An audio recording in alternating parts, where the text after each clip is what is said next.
on Sekulow. There's a new Democrat plan floating around Washington, D.C. that will actually raise your gas prices even more.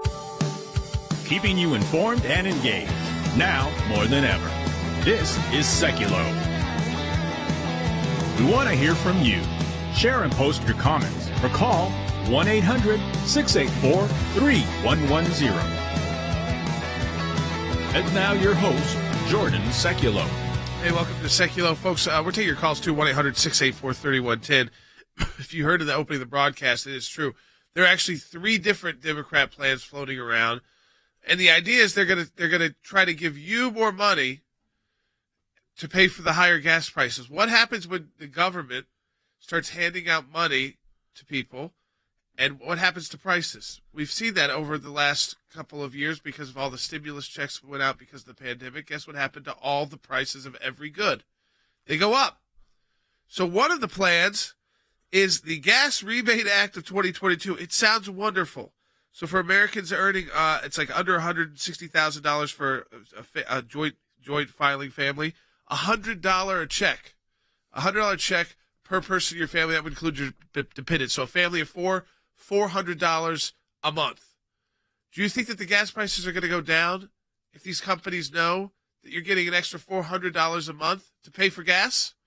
That's not the only plan, though. There's another plan that will that makes big oil pay a one-time 50% windfall profit tax. Okay, 50% windfall profit tax on any profit that exceeds 110% of their average profit. And then that, again, you will get a monthly tax credit. What will happen if you put a 50% windfall tax on an oil company? They will raise the price to offset the tax they're paying. And they also know you're going to get a credit for it. So they are always going to pass the cost. I mean, Dad, we know this. They will always pass the cost of any kind of punishment on them to the consumer. And when they know the consumer's getting a boost from it, it makes it that much easier for them to pass the cost on. And think about this from a little bit of a short historical segment, and that is a year and a half ago, the United States was a net exporter of energy. We were energy self-sufficient, and we were selling energy. And 18 months later, we're not. And, 17 months later, we're not. And here's the thing that I think the irony for all of us in this process is, another round of stimulus checks, which coming, by the way, from you and me, it doesn't come out of thin air. It's not like the government's giving. It's the government is expending our taxpayer dollars to go to this program. And you know what happens with that program? Let me explain it to you. If you put a tax on the oil and gas companies, guess what they do? Raise prices, just as you said. So then the money you're getting will be enough, maybe, to pay for the increase in the gas costs. Yeah, there's another plan. There's 3. These are all coming from the Democrats. This one would give you a quarterly payment, so 4 times a year. And then they would do they would put another tax on profitable oil companies. Again, every time you do this, folks, it might sound nice. This is typical Democrat politics. Hand out money. But when you hand out money and the sellers of a specific good know that you're getting these resources, whether it's the $100 per, and including your dependents, up to $400 or $500 for a family of 4 or 5, or you're getting a tax credit, or you're getting a monthly a quarterly payment. But they're getting taxed. They're going to pass that off to you. It's outrageous, and the idea that we won't double down on investing in America, folks, all this will do is the prices will go up, and you'll be paying. So the $100 extra that you're getting are really just going to offset the increase in the price that the oil companies are doing because they're getting extra taxes. And this is pretty common sense. We'll take your calls on this, 1-800-684-3110. But you got to cut through the headline here, because if you just tell people, hey, the government's going to give you $500 more a month to pay for your gas, people say, that sounds pretty great right now. But you have to understand the bigger context of what happens when they start adding these windfall taxes on the oil companies. 1-800-684-3110 to talk to us. Marsha Blackburn is going to be joining us as well. Maybe the next segment could be the third segment of the broadcast. She's in the questioning right now of some of the witnesses for the Supreme Court nominee. If you want to talk to us on air, 1-800-684-3110. That's 1-800-684-3110. Support the work of the ACLJ at aclj.org. the Supreme Court is reconsidering whether the Constitution protects the right to an abortion in Dobbs. And if you're confirmed, you will be in a position to apply the court's decision in Dobbs, whatever that decision is going to be. And you've talked about following precedent and what the court decides. So do you commit to respecting the court's decision if it rules that Roe was wrongly decided and that the issue of abortion should be sent back to the states? Senator, whatever the Supreme Court decides in Dobbs will be the precedent of the Supreme Court. It will be worthy of respect in the sense that it is the precedent. Can you explain to me on a constitutional basis the court's decision in Roe, and where is abortion protected in the Constitution? Senator, abortion is a right that the Supreme Court has recognized is one of the kinds of rights that is unenumerated. Okay. It is in that same category of rights that the Supreme Court has recognized. But the text of the Constitution does not mention abortion. That is true. That is true. That is correct.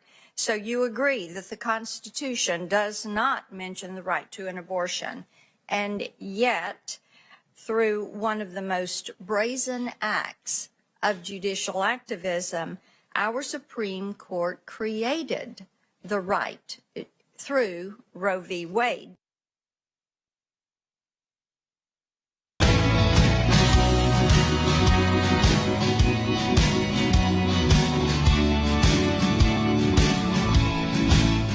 All right, welcome back to Sekulow. We are taking your phone calls, 1-800-684-3110. So let me just run through again.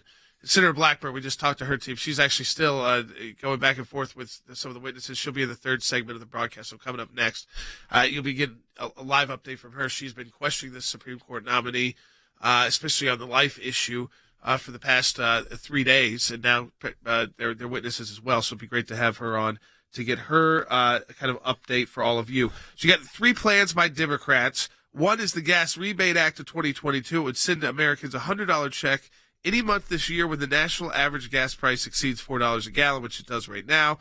Dependents will get another $100, so a family of 4 could get up to $400. There are limits if you're making over $150,000 a year or $160,000 a year as a joint filer. You're not eligible for this. If you're an individual, it's under $75,000. But it's not the only plan. So there's that plan. Again, there's another plan that would be a quarterly payment to Americans, but that is also funded by a tax on profits from the oil companies. These are all funded by taxes on oil companies. I just want to make sure. Which is going to raise the rate. Right. And so then, you get a check, but you're going to be paying more. Right. And then the third one is they're going to do a 50% windfall profit tax on the oil company and then give you a tax credit. So this is like socialism, by the way. Well, it's also you are going to have those costs passed off to the consumer. So all these include taxes, and then tax increases on businesses. Yep. They know you're getting a little extra money in your pocket so that you can then cover their extra costs to them. Let's go to Bill in Florida online, too. Hey, Bill, welcome to Sekulow. You're on the air. Hey, Bill. Thanks for taking my call. My question is, do you think the Senate's going to let any of these bills get through? I mean, don't you think Manchin and those guys are going to nix these? I think that, again, they're putting multiple plans. Always watch carefully when you have multiple options. So one's a tax credit, one's a quarterly payment, one's based off of where is the gas price that month. Right. So, I don't think you can't count out Manchin. I think when it comes to government spending, he likes it. He's not an anti-government spending guy. No. That's what keeps him in the Democrat Party. Exactly. So I think you look at a situation like this, and as Jordan, I think, wisely said, when you've got multiple options that they have, something may catch fire, basically. Something may catch on. And obviously they're pushing this. Now, are they going to want to say, oh, it was the Republicans that bucked us getting gas relief to the American people? Too. And then if that politically does not play for the Republicans, all of a sudden you could see Republicans saying, we got to do something. Exactly. And it might not be that they support such a high tax, but they would support some kind of tax credit. But all of this, again, I think that what you have to understand is this is all going into midterm elections, and it will all raise the price. You will be paying more at the pump with these kind of moves, because when they provide stimulus, prices go up. When government spends more and they give you more to spend, prices go up because the companies know you have more to spend. So they raise the price a little bit here, a little bit there, and I'd say the gas price would just keep going up. We got an interesting comment on Rumble. And by the way, if you're not on Rumble, you should be. You should be headed over there if you're on some of our other social media platforms, because you know what's going to happen on Rumble? Nothing as far as censorship goes. So we encourage you to go there, since we're in a constant battle with some of these other social media platforms, who every time we've had a challenge with them, we're ending up correct, even though they send out nasty letters to our folks, and then you barely get the apology sent out to anybody. But we've gotten an interesting comment coming in from Rumble. It says, here in California, the governor says he'll give a gas rebate of $400 per vehicle. Why? Because he's coming up for re-election. That's what the listener says. It's cheaper than lowering our gas tax, which is the highest in the country. Yeah, I mean, so this, again, I think that it's exactly right. It's all politics here. This is all, Democrats know they're coming up for potential shellacking in the midterm elections, which will, remember, that effectively hamstrings anything President Biden wants to do. If Republicans take back either the House or the Senate, and it looks like they may take back both the House and the Senate. So if that occurs, they know that their agendas are done. So what they are doing is anything possible now to try, and I think you're right, Dad. I think what they want to do here is throw this all out there and then blame Republicans if it came to a filibuster in the Senate where they weren't able to get through the 60 vote threshold to end debate and actually have a vote on one of these pieces of legislation. They'll say, see, it's Republicans who are the reason why we're here, ready to help you spend more money on fossil fuels, which they hate fossil fuels, and they want to get rid of fossil fuels, but we're going to give you a stimulus check to pay for more fossil fuel so you can drive more and spend more easily. But those mean Republicans, they don't want to give it to you. But in a sense, if you make moves like this, gas prices will go up for everyone, because you put that extra money into the economy, and they did that during COVID, and everything costs more now because people, it didn't matter if you lost your job, kept your job, you had more cash to spend. And we are getting a lot of calls coming in on this at 800-684-3110 from literally all over the country. Let's go to line 5. Tamara's calling. Hi, Tamara. Hi there. So really, I think the root cause of all of this is just the liberal Democrats, another way for them to try to make people dependent on the government. Yeah, I think that's absolutely true. And Jordan, they're succeeding. Yeah, they are succeeding. This is our good friend of ours, Congresswoman Elise Stefanik. She talked about this idea of the spending being so much of one of the issues with inflation. Take a listen. Bite 6. I would say that when I talk to voters in my district and across America, people are feeling the pain of inflation. They're feeling the pain of the price of energy, which is higher than it's ever been before because of the failed policies of Joe Biden and House Democrats. So I think we need to address that immediately. That means reining in the reckless trillions of dollars of spending that we've seen under Nancy Pelosi's leadership as Speaker of the House. We are committed to doing that, but that's hurting families, that's hurting seniors, that's hurting young families.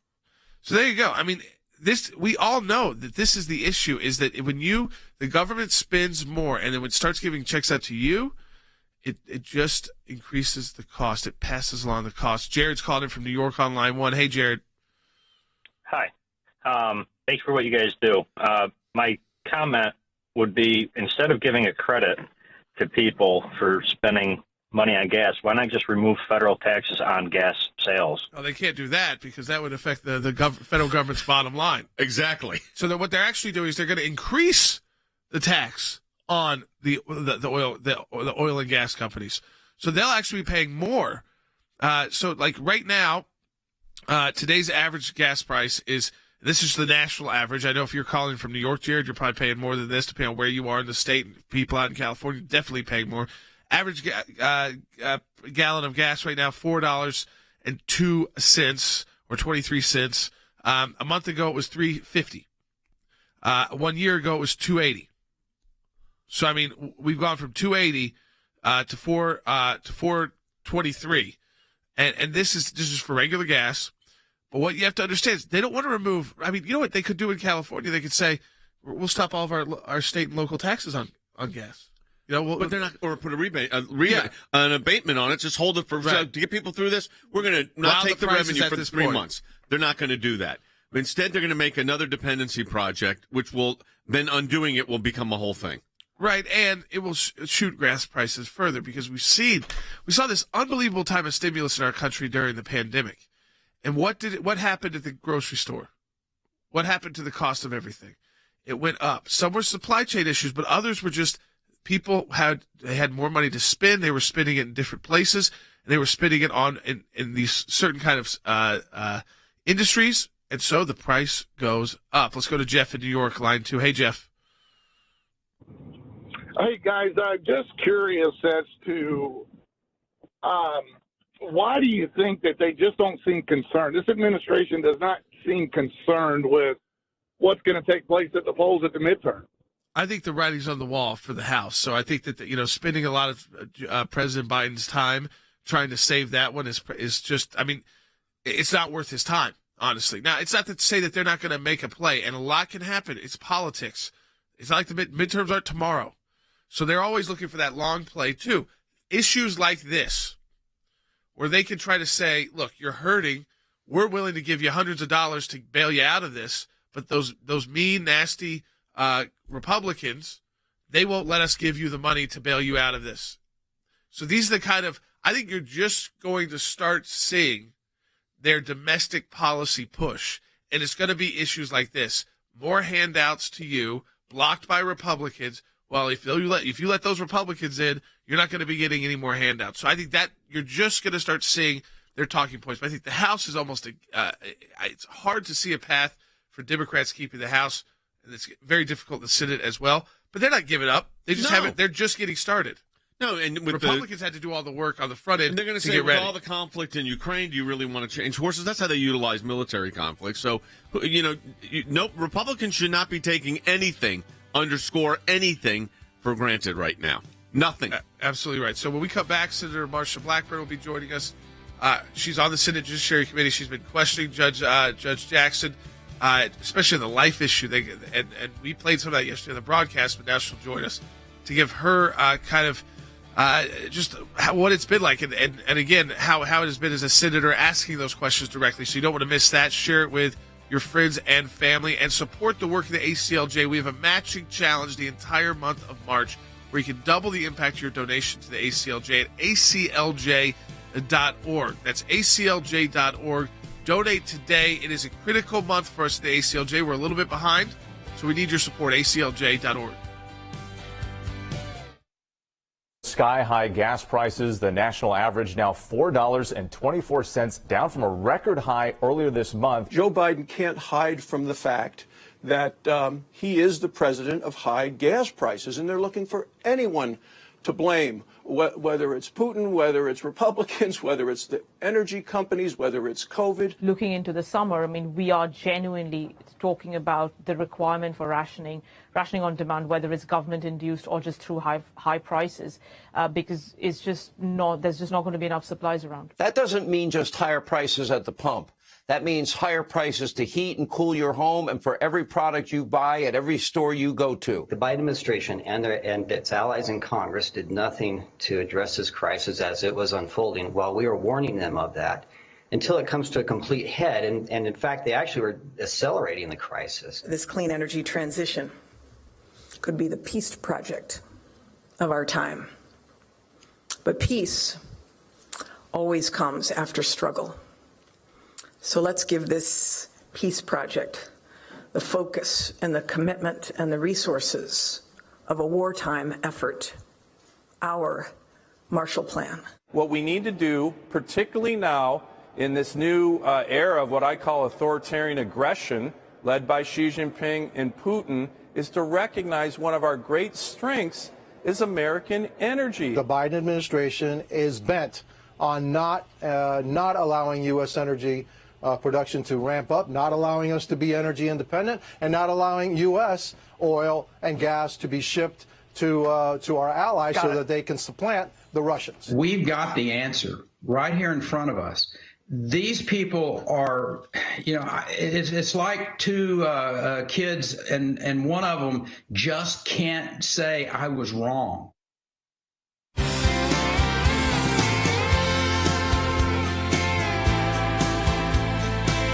All right, welcome back to Sekulow, and we are joined now by a great friend of ours, the American Center for Law and Justice, Senator Marsha Blackburn of Tennessee, also on the Senate Judiciary Committee. If you've been watching the hearings with the Supreme Court nominee, Judge Jackson, you would have seen Senator Blackburn multiple times throughout the hearings, but especially, and I just want to say a thank you to her specifically, and thank you, Senator Blackburn, for spending time on the issue of life. We know it's a hot-button issue right now. It's before the Supreme Court. We're waiting for the Dobbs case, and to, again, just to push the nominee on those issues. So let me ask you first, Senator Blackburn, and thank you from all of us and from all of us who are pro-life in the country for asking those questions. But what did you think of her responses to your line of questions? Your first ones were interesting because we do a lot of those buffer zone cases, and she used that terminology to describe pro-life protesters. They're loud and it's speech is somehow, if you don't like the speech, ban the speech. But your reaction to the questions that you've gotten during the hearing. One of the things that I was really surprised with was the way she would not give a straight answer. It did not matter if it was about when life begins or what is a buffer zone, where people ought to be, why she used the term noisy crowd of in-your-face protesters, just a disrespectful language that she chose to use because she wrote that brief. So that is her word choice. And for her now to want to go to the Supreme Court when she has called a segment of the population noisy, in-your-face protesters and define pro-life women that way. And then I ask her what she thinks about the women at her church that are pro-life, what she thinks about people like me that are pro-life. Does she look at us and think of us as being lesser than because we hold that view? But see, that's what the progressives do. They look at themselves as being the authority, the elite, should be in control, should have the power, and everybody else is lesser than or not equal to them. Senator Blackburn, it's Jay. We actually filed in that case. And then ultimately, these cases ended up at the Supreme Court of the United States. I was involved in 3 of them where I made the arguments on these, and we were successful in almost all of them. And then the one we weren't as successful in came back up, very similar, again, a Massachusetts law, just like she was talking about. And all 9 justices of the Supreme Court ruled in our favor, saying that it was protected speech, even in front of the abortion clinic. And she's an outlier, even to the most liberal members of the Supreme Court. That's exactly right. And you said it very well. Even to the most liberal members of the Supreme Court. This is someone who would be a progressive justice. And I think that is important for people to understand. And Jay, it doesn't matter if we ask her about the child porn cases, the child exploitation, the way she always consistently went to the minimum or below the minimum, not the maximum, the minimum recommended sentence. I asked her about her soft on crime, letting criminals out of jail. She actually, in the Wiggins brief, in that opinion, rather, she lamented that she was not able to let all 1,561 federal detainees with the D.C. Department of Corrections out of prison during COVID-19. She did go ahead and release a bank robber addicted to heroin, a murderer of a U.S. Marshal. She released a fentanyl dealer. These are people that went back on the streets. And, of course, for some of these crimes, these recidivism rates are very high. Senator Blackburn, for the American people out there who they follow the hearings as much as they can, but they're long, so they kind of get the highlights maybe at the end of the day, and you've been part of those highlights, and you've been late at night when your line of questioning on the life issue began. It was evening. People saw this kind of during prime time.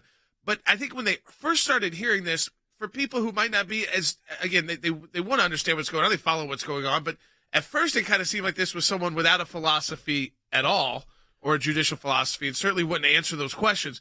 But as it went on, it became more clear because of your line of questioning and some of your colleagues' line of questioning that there is a judicial philosophy here. And like we've said, it seemed like it may be out of step with even some of the more liberal members of the Supreme Court. Yeah, especially, Senator, when she says her judicial philosophy is impartiality. Well, every judge has to be impartial. That's not a judicial philosophy. That's a requirement of being a judge. Oh, that is right. And, of course, we never got her to say what her judicial philosophy was. So I closed out the hearing yesterday reading back to her a part of her statement that she contended was her judicial philosophy, but it was her methodology. And in that, she said, you know, I began from a place of neutrality. I consider the facts of the case. I consider the applicable law. And then I do my job consistent with the oath I've taken. I read it back to her, and I said, you left one important part out of this, and that is you should make these decisions consistent with the Constitution. I had one other one I wanted to raise with you, Senator, and that is she was asked about fundamental rights. And the easy answer, which is also a truthful answer, is, well, of course there's fundamental rights. Fundamental rights is the right to freedom of speech, the free exercise of religion, the freedom of the press, the freedom of association, the right to be free from unreasonable searches and seizures, the Sixth Amendment right to a speedy trial, the right against self-incrimination. But instead, she completely dodges it. But you really hit her with your questioning on abortion being an unenumerated right, and she conceded that's what it was. That is exactly right. Now, and I went back again yesterday on this with her because she did admit it was an unenumerated right. She did admit it is not in the Constitution. So I told her, I said, okay, I want to hear where you are on this. Some people like to claim that the right to an abortion is the right to an effective abortion, and thereby, if a baby survives that abortion, they have the right to terminate that life. Well, then she started to squirm. She did not want to answer that portion of the question. But, of course, and she wanted to say, well, you know, that issue's before the court. I said, this issue's going to be decided before you go to the court. And I want to know where you are on preserving that life, because it is an unenumerated right, and she admits that. And it is so important on the issue of abortion that we save these children that survive that botched abortion. And it is inconceivable that the left would try to do what they are trying to do, which is to extend that right to an effective abortion and then terminate that life. Well, again, let me just thank you, Senator Blackburn, for standing up and speaking for all of us who are pro-life in these hearings, and for not letting this nominee just get away with these unclear answers. We certainly learned a lot more about her because of what you have done this week and your team has done preparing those questions. So I appreciate all of your work, Senator Blackburn, and your time coming right out of the hearing to join us today on the broadcast. Thank you, Senator Blackburn. Folks, when we come back, second half hour coming up. We're getting more into the gas price issue. Secretary Pompeo is going to be joining us on the NATO meetings in Brussels right now, so you don't want to miss it. Second half hour coming up. Here's what I want to say to our ACLJ members, or for those of you that enjoy watching this broadcast. Whether it is going after the deep state, whether it is litigation that we're engaged in, whether it is defending the persecuted church and getting individuals out of prison because of their faith in other countries, whether it's training lawyers to fight for religious liberty, not just here in the United States, but around the globe, whether it is producing a daily, 5 days a week, 1-hour live television and radio broadcast heard on thousands of radio stations, on TV platforms, on social media platforms. Your support of the ACLJ enables us to do all of this. We want to encourage you to support the work of the ACLJ. And when you do that, you're supporting our production teams, our videos, whether it's that kind of production and other things that we are working on. The ACLJ is front and center on this. We're in a matching challenge campaign. Any amount you donate, we get a matching gift for. Go to aclj.org. Keeping you informed and engaged. Now more than ever. This is Sekulow. And now your host, Jordan Sekulow. All right, welcome back to Sekulow. So, folks, we are to your phone calls, 1-800-684-3110. We talked about the gas price issue. We just talked live to Senator Marsha Blackburn, who just finished up some questioning at the Senate Judiciary Committee, where she serves on, of Judge Jackson. Now they're on to witnesses of Judge Jackson, but she really took the mantle on the pro-life issue and hammered home so that we had a better idea of what this nominee was all about. Because I'll tell you, when it first started, it was a nominee who was not, again, wouldn't answer on judicial philosophy, wouldn't answer a lot of questions. You know, it talked about methodology instead of philosophy and being impartial as a judge. Well, that's kind of a given. But we saw that this is likely a nominee who, because of the questioning of people like Senator Blackburn, who is outside even the mainstream of the left on the judiciary, and certainly on some issues like life, and especially on the sentencing, being tough on crime. So again, because of their work, they are doing what they can. I mean, they can't force these nominees to say anything, but what they can do is ask tough questions and try to draw out information. So it's great to have her on the broadcast, as I know you all follow the Supreme Court just like us very closely. We're about to be joined by Secretary Pompeo in the next segment of the broadcast. We're going to be talking about two issues with him. Title 42. Title 42 was put in place by the Trump administration. It allowed for immediate expulsion of illegal migrants on the southern border because of the pandemic. It expires next month, and there's talk that the Biden administration will allow this to expire. Now, this is critical because of, one, we know that there has been record numbers at the border. This is about to be the warm season, so more people make the trek. And if they drop this power, so they take this power away from the federal government, they won't have that expulsion power. And by the way, this is the same time while you've got the White House press secretary has COVID again, and Hillary Clinton has COVID, and we've seen COVID rises in other parts of the world.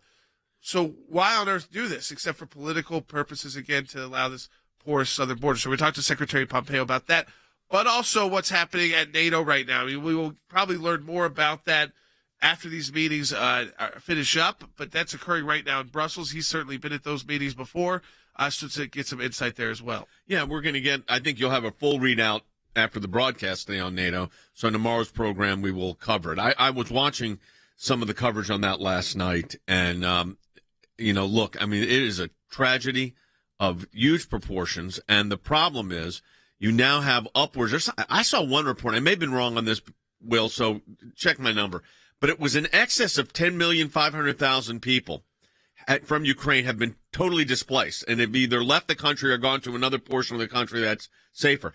There's no homes for them to return to in some of these cities because the Russians have leveled this. So the difficulty here is that Russia is playing a very aggressive game, and it's not a game. Now, the question also is their military capable of going into the next level, or does this become an Afghanistan where there's a long-term engagement? The Ukrainian people are fighting valiantly. But there was also the report, you brought it up yesterday, Jordan, where Abramovich, which is one of the largest, if not the largest oligarch, that Ukraine asked that he not be sanctioned by the United States because he is negotiating. Yeah, that's right. So you've got, again, there's a lot at play here. It's not a clear-cut issue. Certainly, where NATO has said they're very united, but what they have not been united on is exactly how to assist Ukraine. There's certainly more Central and Eastern European countries that are calling on more aggressive steps by NATO. You have the U.S. and kind of the Western countries in NATO saying, we don't want to get into a direct confrontation with Russia. This is a month now. This conflict has been going on a month, a conflict that most predicted experts predicted would take a few days is now a month in. The human toll is gigantic. The infrastructure in Ukraine, I mean, it's destroyed. But again, a lot to talk about with Secretary Pompeo. We'll be taking your phone calls to 1-800-684-3110. Support the work of the ACLJ. Remember, Secretary Pompeo is part of our team at the ACLJ, a senior counsel for global affairs. Because of your financial support of the ACLJ, we're able to bring him on as part of the team. Support us, aclj.org. Donate today. We'll be right back. The Biden administration reportedly bracing for over 170,000 more migrants to cross into the United States once Title 42 is lifted. Biden is saying he is leaning toward ending that policy as soon as next month. It is going to unleash a whole host of new illegal migration. Jen Psaki says Joe Biden could consider dropping Title 42 next month and admits there will be a large influx of migrants at the border. Is the administration at least preparing for the possibility that this could end, and how so? Sure. There are timelines, including, I think, upcoming in April, on when it continues to be reconsidered. And those discussions happen among the health experts from the CDC and other medical experts within the administration. And you always have to prepare, because if they make that decision, there would be an implementation that would be in part led by the Department of Homeland Security and others that you have to plan for. Include in preparing for a large influx of migrants at the border specifically? Well, certainly that would be part of it if and when the CDC makes that determination. If the Biden administration decides to end Title 42, that is going to make the situation on our southern border much worse. If the administration is saying that if the pandemic exists, so should Title 42. When you start ending policies that they have never gotten a good hold of to start with, and now you're going to add this amount of people onto the top of the ones already coming across, it just shows really that the Biden administration has determined that the southern border is fair and open game. If you want to come across it, come across it. We'll have the ghost flights, and we'll make sure that we don't pile up at the border. We'll send you all over the country. And they just keep ignoring this issue and this problem. If they decide to end Title 42, there's no plan in place right now. We're going to see conditions that are much, much worse on our southern border, and the loss of life increase.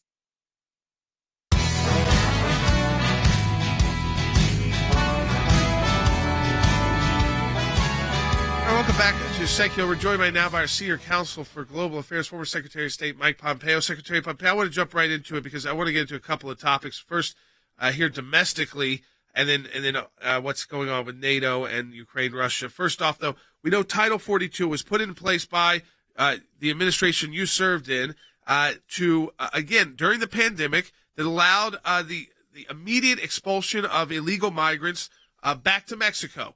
It expires next month, and there is talk that the Biden administration might allow it to expire during the beginning of the high season, because the warmer weather, of illegal immigration, which we have seen, again, record numbers at month to month to month, quarter to quarter to quarter. This idea that they would let this go. I mean, with an end to this program, can you end this program at all right now without having a massive additional crisis at our border? Well, Jordan, I know you and Jay and the ACLJ have been at the center of making sure American sovereignty was protected everywhere and always. If they allow Title 42 to expire, this would be just another chink in that armor, another step along the way towards radically open borders. It's part of what the Biden administration campaigned on. It's part of what the progressive left is demanding from him. And it presents real risk to the United States of America. I hope that they will extend Title 42. It made enormous sense. Don't forget, not only does it allow these folks in, but it sends a message. It will send a message to those who are trying to get here that this administration, this is the time, this is the window. Come to the United States, travel here illegally, and we'll do nothing to stop you from coming across, entering America, and ultimately becoming part of American society. It's really risky with the fentanyl stuff. It's all dangerous. You know, the fentanyl issue, of course, is a epidemic of unbelievable proportions. And I don't know if people understand that the porousness of our southern borders has allowed this fentanyl to get into the United States and is causing literally millions of deaths around our country. It's a serious problem. It's a real problem, Jay. And, you know, you always know when the problem has increased, because you can tell what fentanyl costs on the market. And today the price is low. That means supply is high.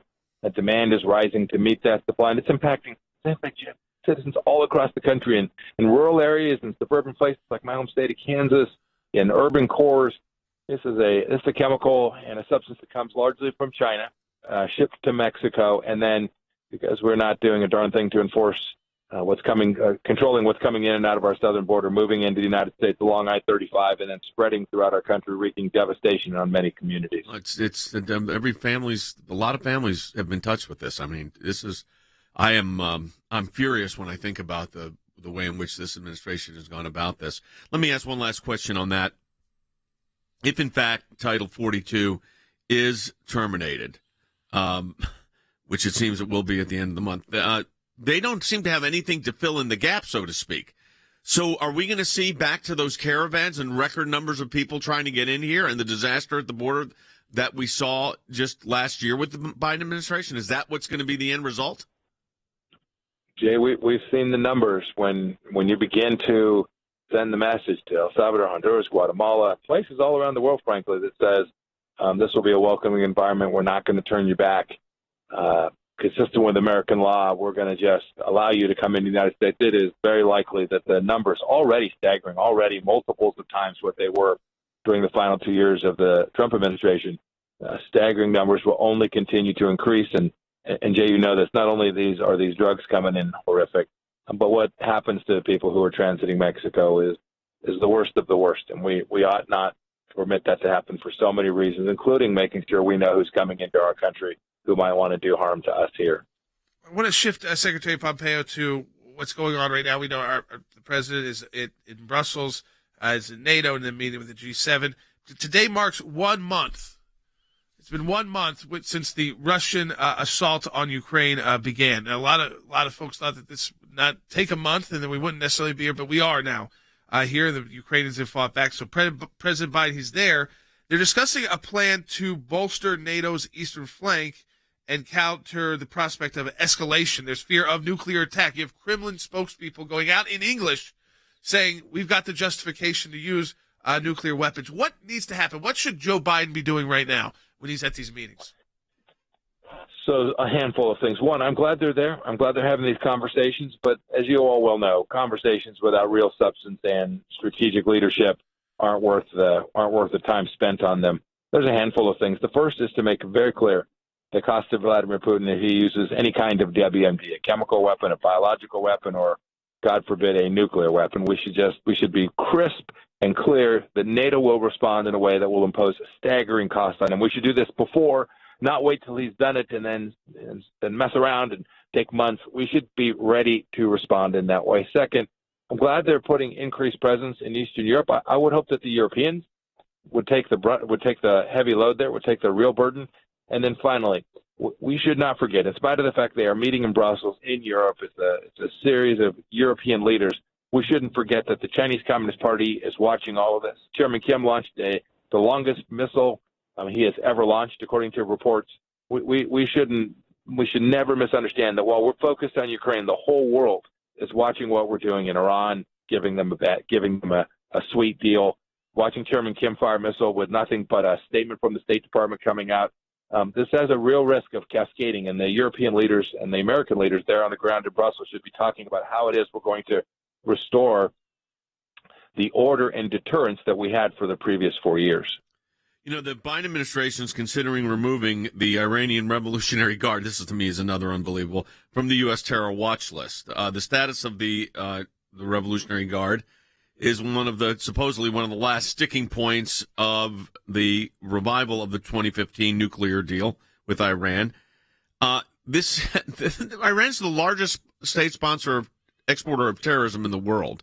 Russia's been negotiating as the middleman here in this whole thing. If they were to do this, if they were to make this move, Mr. Secretary, what are the consequences? Jay and Jordan, you know the Revolutionary Guards force well, right? You know their history. You know they've killed so many Americans. You know they've been assassinated across the world, including in the Middle East, to their fellow Muslim brothers. We know that they've launched assassination campaigns in Europe. allow them off the hook for that terror, to deny the factual reality that their sole focus is exporting terror from Iran to gain leverage for the Ayatollah and the Iranian leadership. To now say we're going to lift that designation, we're going to take our moral authority away and the sanctions away, I have to say, it is so confounding. It will provide money so that the Ayatollah can continue to increase the amount of money available for this terror. It'll provide resources to the Revolutionary Guards. This will only increase the scope and scale of terror emanating from Iran, and it is dangerous not only for the Gulf states, but for Israel and the United States as well.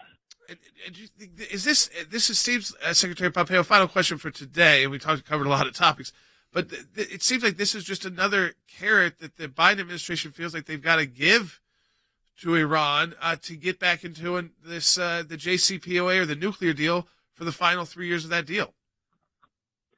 Jordan, it's odd. There's nothing left in the deal. The timeline has shrunk, which will give them a clear pathway to a nuclear weapon. There's no constraints on their missile systems or their space program. There's no limitations on their capacity to commit terror around the region. Indeed, we're going to lift the sanctions on their primary tool for terror exportation. It's incomprehensible that this piece of paper would be signed by the United States of America and think for a moment it was going to protect families all across this country. All right, Secretary Pompeo, as always, we appreciate your insight into all of this. There's a lot going on in the world, a lot happening in our country, and we appreciate, and I just want to let everybody know again, Secretary Pompeo is not just a guest of the broadcast, but he serves as Senior Counsel for Global Affairs at the ACLJ. He writes pieces up at ACLJ.org as well, works with us behind the scenes. On this show, you get to see what we're doing in front of the cameras and on the radio, but we do a lot more than this hour of the broadcast, so appreciate always his support. That we're able to do it because of our financial supporters. Yeah, man. So we thank the Secretary for being with us, but we also thank the Secretary for being part of our team. Let me say this, folks. We are in the last days of our matching challenge campaign for March. And honestly, we're behind last year a little bit. And that's nothing any of us like to be. That's just the way it is. I'm confident we will make up the deficiency. Your support makes a huge difference. And, each and every day, 5 days a week, you're seeing this broadcast, which is produced, of course, by our organization. And then the cases we talk about are the cases we're doing. The appearances at the United Nations and the discussions about the UN are because our people are there. They're going to see that in the next segment of the broadcast. Offices and globes around the globe.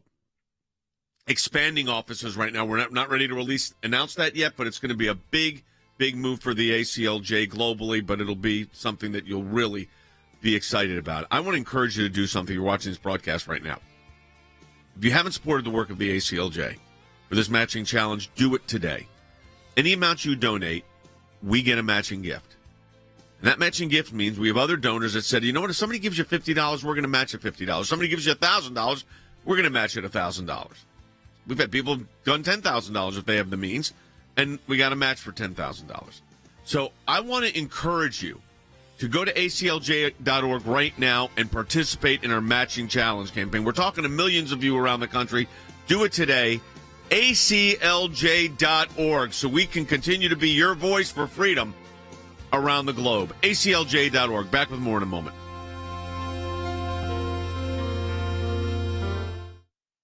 In my time in service, both as the CI Director and as Secretary of State, I watched the good work that the ACLJ was doing here in the States and all across the world. The ACLJ's work at the UN, overseas with the European Court of Justice, is incredibly important. We have on our team lawyers, non-lawyers as well, that are policy experts. They're all engaged in foreign policy issues. We have been focused on protecting the nation state of Israel, particularly before the United Nations. We don't shy away from the battles that are going on at the UN and just complain about them. We actually try to go in and do something positive and actually affect change. The risk of a incomplete or unsolid relationship between the United States of America and Israel is real. Israel is very important to the ACLJ, and we will always fight for Israel's rights. We had a series of cases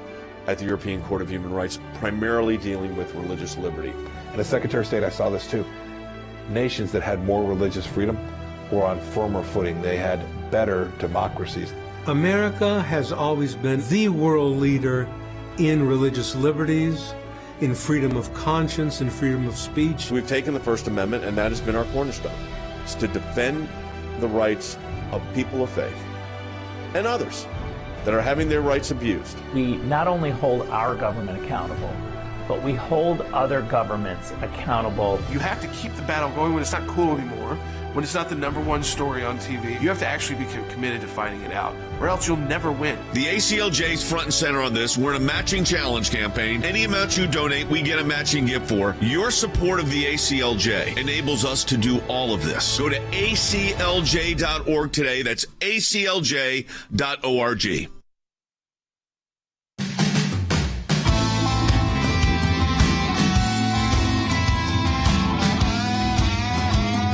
Welcome back to Sekulow 2. We are taking your calls in this segment. If you want to get on the air, 1-800-684-3110. Let me encourage you to do that now to get on the broadcast. That's 1-800-684-3110. But, again, we've been talking about the international work of the ACLJ. We were just talking to Secretary Pompeo, our Senior Counsel for Global Affairs, a former Secretary of State, about what's going on in Brussels and NATO and the Ukraine issue. Now that we're a month in. But we also highlighted some yesterday in the broadcast, but some of the work that we've been doing at the UN as well. Yesterday we played one of the interventions that I did on Afghanistan. We've got an intervention also that just aired at the Human Rights Council on India as well. Yeah, so we are active, and these oral interventions are a big deal because you're before the delegates, and C.C. Howell, Senior Counsel for the ACLJ, does a lot of our international work, made the intervention. C.C., tell everybody first what that means. Sure. So the Human Rights Council meets 3 times a year and in Geneva. And they have agenda items that they want to cover. And so we get to choose 5 of them. We're limited to 5. And we get to do written submissions on Christian persecution in countries and human rights violations. And then we get to do oral interventions before the council itself. You want to go ahead and play it?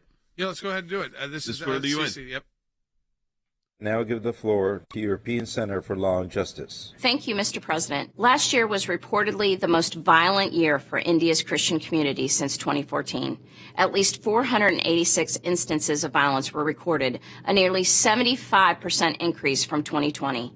About 371 of these cases occurred in the states that have anti-conversion laws in place. Remarkably, the vigilante mobs perpetrating almost all of these acts of violence did so with impunity and even help from the local authorities. These mobs even threaten and assault Christians in prayer before handing them over to the police on allegations of forcible conversions.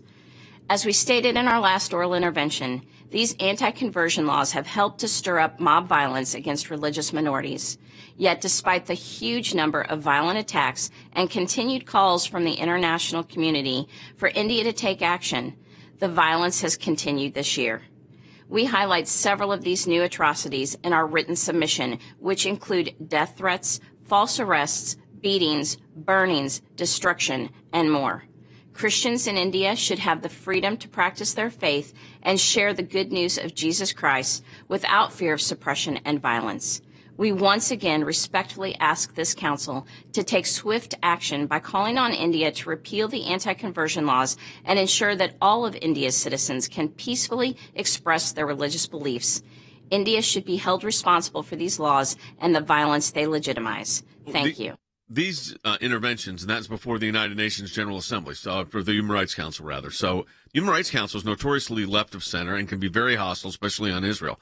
But it's interesting. I'm holding in my hand a letter that we received after one of our presentations, or before the presentation, actually, from the, I don't know if it was the head person, but it was a human rights officer, Humberto Henderson, to our ECLJ Director General, talking about one of the submissions we made and appreciating, and then later finding out that in communications that they actually appreciated that we actually participated in this. Yes, so the universal periodic reviews we do are separate from these general sessions. Right. But they also have 3 sessions a year, and we submit each session 14 country reports. So 42 reports we do for the year. Yeah. And this was one of the reports on Micronesia, and we literally had a Skype meeting because it was during Sure. COVID, and they stated that they really appreciate our reports, and especially on Micronesia because we were one of only 4 people that reported. So it is important. It really is, folks, and we're making an impact. Now, I want to tell you something. Getting this UN status,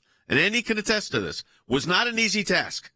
It took us 3 years of really duking it out with the UN to get it. It certainly does, because there's so many people who apply for a special consultative status before the United Nations, and fewer than half of those that apply during a given year are admitted, because you've got the people on the other side, countries such as Turkey, India, China, and so forth, who can object to this.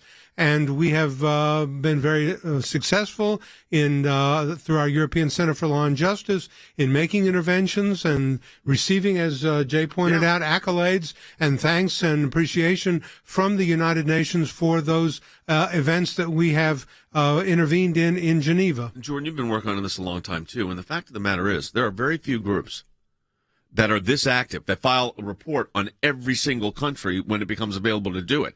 And we do it. And then we make these interventions whenever we can. And we move to make interventions whenever we can. And we have appeared before the International Criminal Court in The Hague. Not talking about it, appearing there more than once.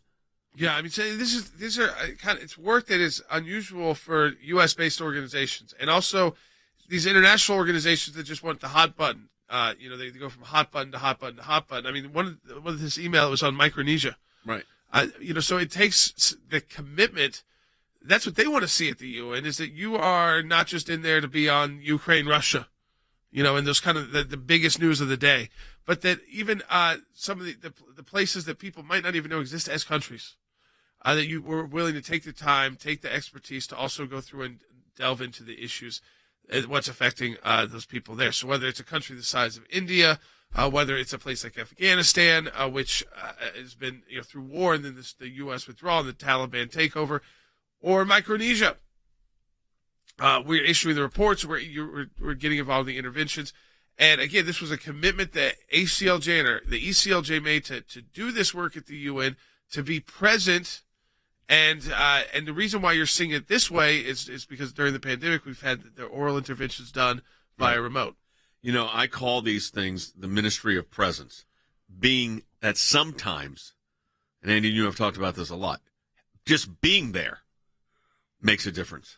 Well, it does. It makes a great difference. This is something that you brought up when we were in Israel, right, talking about the confirmation of the Patriarch of Jerusalem in the Greek Orthodox Church, and it made a great deal of difference, because there you had to have both the Palestinians, the Jordanians, and the Israelis approving who the new Patriarch of Jerusalem is. Can you imagine this? Because it went back to Ottoman times, to the times of the Turks, and we were there, physically present, for several weeks.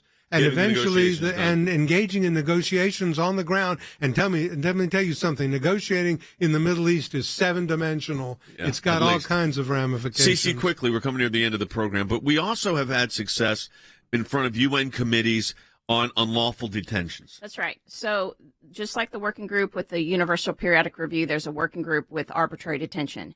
And that is more like a court of law, because you actually file a complaint or a brief with them, and it goes through a whole procedure. And we've been very successful there as well. What's the status? I know it's been a very difficult case for Pastor Saul. Pastor Saul is still serving his time. The one hope that we have is that he might get released early. Yeah. Yes, he's in China, and that he might get released early. But the legal kind of tactics that we have had to be involved with, pretty much we've kind of gone through all of those. Yeah, so he's not a U.S. citizen. He had a green card status here. Correct. So it's been hard to get that part of it done. But we don't give up. And we've had pastors released from India, Turkey, Iran, hopefully soon China on the next one. That does it for the broadcast today. But you've seen the scope of the work and the people we're working with. And support the work of the ACLJ. This is the time to do it, folks. The month of March, we have a matching challenge. You can double the impact of your donation. What that means is we have a group of donors. They will match your donation. You got to take the initial step to make that donation at aclj.org. Double the impact. It's an important month. We're a little bit behind right now, so we need your support. It's why this whole team is assembled, and why all the work we're able to do is because of, ultimately, your financial support of the ACLJ at aclj.org. Donate today, and we'll talk to you tomorrow.